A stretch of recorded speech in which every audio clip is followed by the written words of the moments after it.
Mais à quoi bon en parler si je ne vous raconte pas l'histoire du mien, du Bassel Maleki que je suis. Mon cerveau fonctionne admirablement bien depuis ma naissance, en ce qui concerne mes capacités intellectuelles.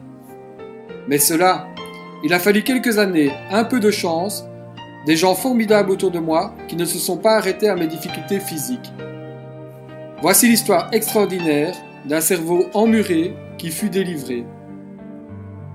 C'est mon histoire et je prends la parole pour vous la raconter.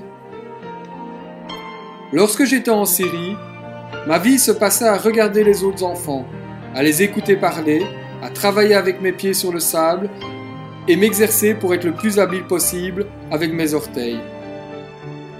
Personne ne savait que derrière ma voiturette se cachait Bassel, qui comprenait tout, entendait tout et avait tellement envie de communiquer avec les autres. Je me sentais emmuré dans mon silence, même avec mes proches qui ne savaient pas que tout fonctionnait normalement dans mes réflexions et dans ce que je voyais et ce à quoi je participais en silence. Je n'avais pas la clé pour communiquer et je cherchais car j'étais capable de tout comprendre et de tout apprendre comme les autres. Personne ne le savait, personne ne me comprenait. Par quelques circonstances de la vie, je fus amené en Belgique avec ma maman et ma sœur et me voilà un jour à Chalère dans la classe de polyhandicapés. Un professeur de dessin me demandait de dessiner, ce que je fis avec mon pied. Je tenais mon crayon entre mes deux orteils. Je savais faire cela depuis que j'étais tout petit. Quand mon dessin fut terminé, elle le regardait et comprenait que mes capacités intellectuelles étaient bien là. Juste endormi puisque non remarqué, jusqu'à ce moment-là.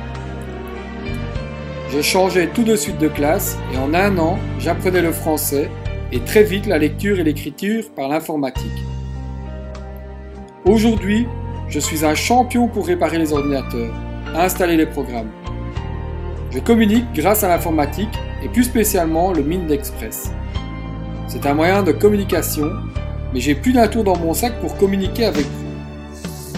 Regardez mes yeux, attardez-vous sur mes regards, car la communication, pour nous, les personnes handicapées, passe par là quand on ne sait pas parler.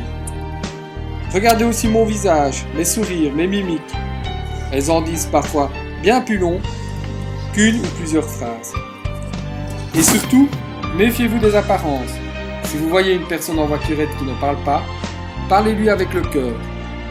Le regard est riche et nous pouvons montrer aux autres que nous les comprenons grâce à nos regards, différents dans chaque situation. Écoutez par nos regards, nos yeux et prenez le temps de nous rencontrer.